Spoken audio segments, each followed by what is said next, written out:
اس پر جیسے زبان کے بول پر میں مسلسل تم سے بات کر رہا ہوں کہ اس بول کو میٹھا کرو، اور غیبت اور شکایتیں، چغلیاں اور کسی کی توہین اور پگڑی اچھالنا، اس اپنی زبان پہ تالا لگاؤ، بند رکھو اس زبان.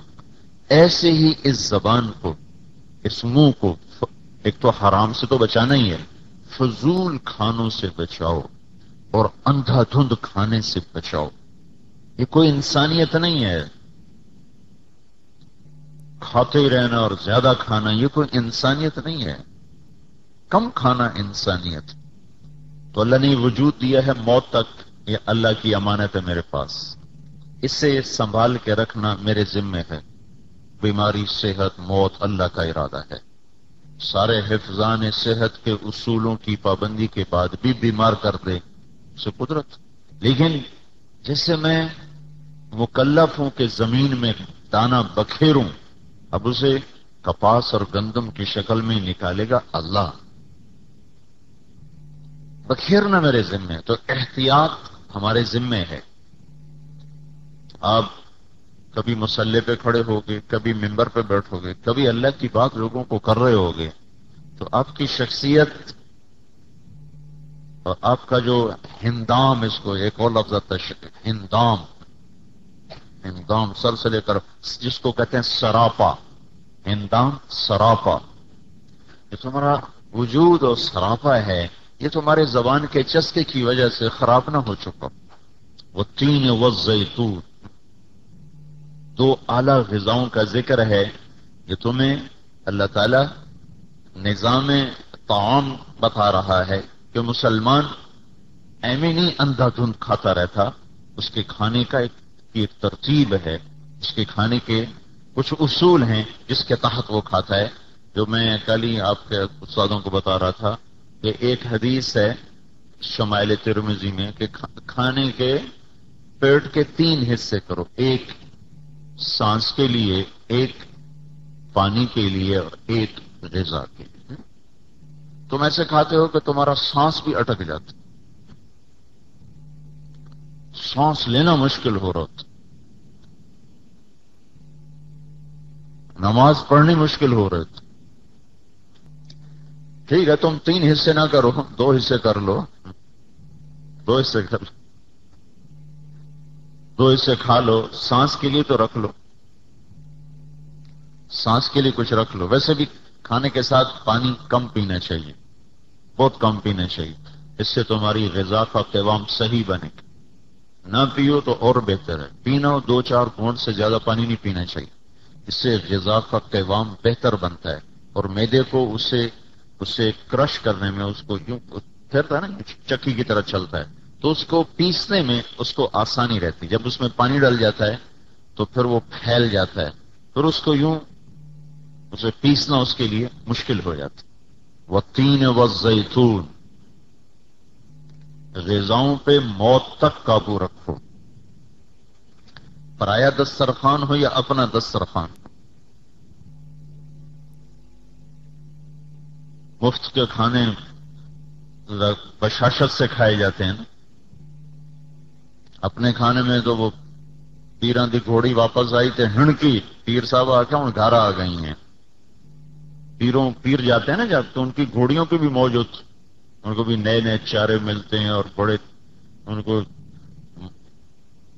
خدمت ہوتی ہے. جب وہ گھر آتے ہیں تو پیر صاحب کی روٹی بھی ہوتے، وہ ابھی سکتا کھا، وہ کہتے ہیں ہوں گھر آ گئی ہیں.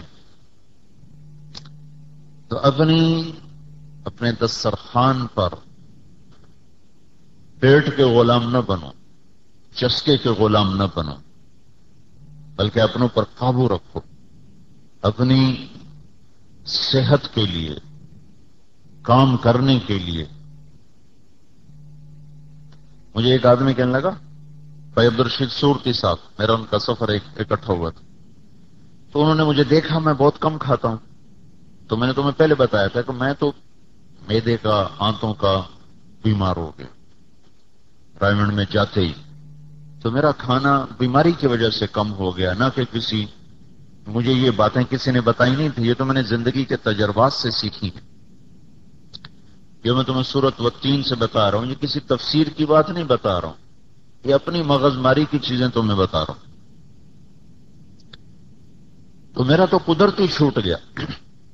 تو وہ کہنے لگے مجھے تمہارے حافظے کی اب وجہ سمجھ میں آئی، جو تم تھوڑا کھاتے ہو نا، یہ یہ یہ بہت بڑا سبب ہے حافظے کی تقویت کا۔ تو تم اتنا تھوڑا نہ کھاؤ کہ تمہیں کمزوری ہو، یا تم سمجھو کہ میں نے تو کھایا ہی کچھ نہیں۔ کھاؤ، احتیاط سے کھاؤ۔ ایک دم جب تم جاتے ہو نا دسترخوانوں پر تو جلدی سے پلیٹ بھرنے کی کوشش کرتے ہو، روٹیاں کٹھی کر لوں، چاول جلدی سے آگے ڈال لوں، اور ایسا تم کوہان بناتے ہو پلیٹوں میں۔ تھوڑا سا ڈالو، پھر جب وہ کھا لو پھر اور ڈال لو، پھر جب وہ کھا لو پھر اور ڈال لو۔ تمہیں چکر یہ ہوتا ہے کہ بعد میں تو اچھا تو ختم ہو جائے گا، اچھی بوٹیاں بھی نکل جائیں گی، مرغے کی ٹانگ نکل جائے گی، بکرے کی دستی نکل جائے گی۔ اور کھانے کے ساتھ میٹھا کھاؤ بھی نہیں، اس سے چربی بڑی جلدی آتی، چربی بہت جلدی پیدا ہوتی۔ اگر کوئی میٹھے کی رغبت ہے کھانے کے علاوہ کھا لو، اور اگر کہیں دل نہیں مان رہا تھوڑا سا کھا لو، پھر پلیٹ بھر کے نہ کھاؤ، تھوڑا سا لے لو، کیونکہ کھانے کے اوپر میٹھا ڈالنا یہ شوگر کا ایک بہت بڑا سبب ہے۔ چاہے تم صحت مند ہو، لیکن آج کل عام طور پہ کھانے کے ساتھ میٹھا لو، میٹھا لو، میٹھا لو، کیونکہ صرف لذتوں کے غلام رہ گئے ہیں۔ میں فیصل آباد میں بڑے عرصے کے بعد ایک ولیمے میں گیا رات کو، تو رات کو حلوہ پوری وہ دے رہے تھے، رات کو کھانے میں حلوہ پوری اور پراٹھے، تندوری پراٹھے، اور ساتھ پتہ نہیں کیا کیا 85 چیزیں۔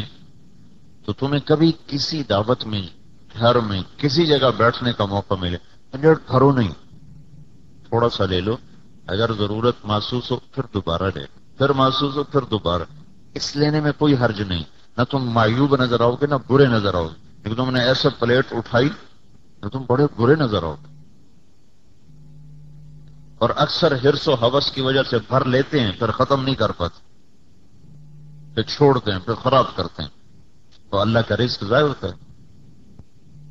مولانا سعید خان صاحب رحمۃ اللہ علیہ فرماتے تھے، کتنی دفعہ میں نے سنا، کتنی دفعہ، کہ جب میں مدینہ میں گیا تو کنووں کا پانی ہوتا تھا، تو جب ہم گھڑوں میں پانی بھرتے تھے تو ڈول میں بڑے بڑے کیڑے ہوتے تھے، تو ہم گھڑے کے اوپر ایسے کپڑا رکھ کر تو پانی ڈالتے تھے، تو کیڑے کپڑے پر رہ جاتے تھے اور پانی نیچے چلا جاتا تھا۔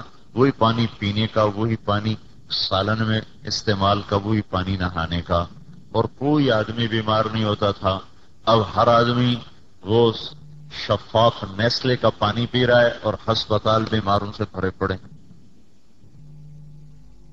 یہ آئس کریمیں، یہ پیپسی، یہ 7 اپ، یہ کوک کی بوتلیں، یہ جتنے مشروبات ہیں یہ سب تمہاری لیے زہر ہیں، زہر۔ تو اپنے اس زبان کے چسکے کی وجہ سے اللہ کی نعمت کو ضائع نہ کرو، اس پہ ظلم نہ کرو۔ وہ تین وہ زیتون، اللہ تعالیٰ وسعت دے تو بھی کئی چیزیں اکٹھی نہ کرو، تو اکیلے بیٹھے ہو تو بھی وقار تمہارے لیے ضروری۔ جیسے وہ حدیث میں تھا نا کہ ایک صحابی نے آپ نے کہا اللہ سے حیا کرو، مجھے پچھلا ما سبق جو پچھلا اس کا سیاق ہے وہ یاد نہیں ہے، تو انہوں نے کہا یا رسول جب ہم اکیلے ہوں تو، جب اکیلے ہو تو اللہ سے حیا اولا ہے، اللہ سے حیا اولا ہے۔ اکیلے بھی بیٹھو تو تم اپنے وقار۔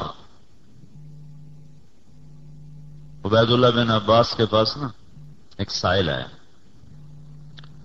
تو انہوں نے اس کو 300 دینار دے دی،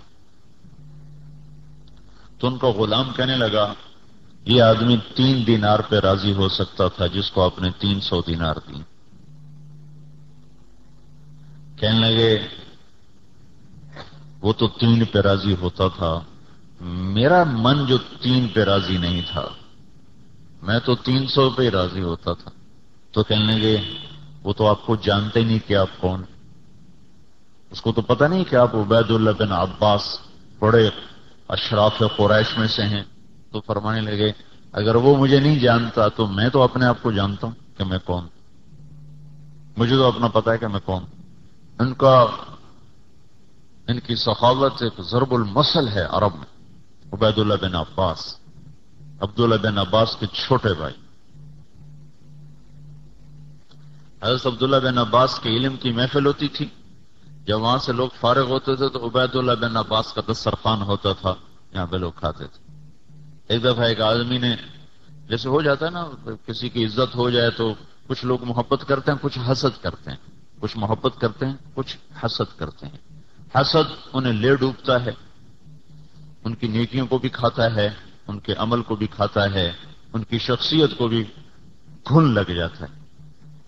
جو محبت کرتے ہیں تو اللہ ان کو بھی اس صفات میں سے حصہ دیتا ہے، لیکن جو کوئی شیطان ساتھ ہے وہ دنیا میں عزت پا جائے یا دین میں عزت پا جائے، کچھ محبت کرتے ہیں، کچھ حسد کرتے ہیں۔ اور حسد کا یہ تین بڑے گناہ جو ابتدا میں ہوئے ہیں۔ پہلا تکبر، جس نے ابلیس کو مردود کیا۔ دوسرا حرص، جس نے اما حوا کو دانا کھانے پہ اٹھایا اور جنت سے نکلنے کا سبب بنا۔ تیسرا حسد، جس نے قابیل کو حابیل کے قتل پر آمادہ کیا۔ کسی کو اللہ کوئی نعمت دے، خوش ہوا کرو، دعا دیا کرو، حسد مت کرو۔ یہ مولویوں کا مرض ہے حسد۔ شیطان 5 خچروں پہ سامان لے کے جا رہا تھا۔ حضرت عیسیٰ علیہ السلام راستے میں ملے، فرمانے لگے کدھر جا رہے ہو؟ کہنے لگا سودا بیچنے جا رہا ہوں۔ تو حضرت عیسیٰ علیہ السلام نے پوچھا اس میں کیا ہے؟ کہا اس میں ظلم ہے۔ کہا کس کو بیچو گے؟ کہا اس کے خریدار بادشاہ ہے۔ کہا اس میں کیا ہے؟ کہا اس میں تکبر ہے۔ کہا یہ کون خریدے گا؟ کہا اس کے خریدار ذمہ دار ہیں۔ کہا اس میں کیا ہے؟ کہا اس میں خیانت ہے۔ کہا یہ کون خریدے گا؟ کہا یہ تاجر اس کے خریدار ہیں۔ کہا اس میں کیا ہے؟ کہا اس میں حسد ہے۔ کہا اس کے خریدار کون ہے؟ کہا یہ علماء ہیں۔ کہا اس میں کیا ہے؟ کہا اس میں مکر ہے۔ تو پوچھا اس کے خریدار کون ہے؟ کہا اس کی عورتیں۔ تو مجھے اس کی سند کا تو نہیں پتا، چونکہ یہ حیات الحیوان کی روایت ہے، علامہ دمیری کی کتاب، تو اس میں روایات کا تو اتنا وزن نہیں ہے، لیکن یہ روایت اپنے مضمون کے لحاظ سے تقریباً 100% ٹھیک ہے۔ 5 انگلیاں برابر نہیں ہوتی، لیکن ظلم ہمیشہ بادشاہوں میں رہا۔ ذمہ دار میں خود ہوں، تکبر ہماری سرشت ہے۔ اللہ بچائے تو بچائے، ورنہ تکبر سے بچو۔ بھوکھا بیٹھا اس سے پر اس مچھ اتے ہی رکھن، عجب تکبر ہوتا۔ اور تاجر خیانت سے بھرے پڑ،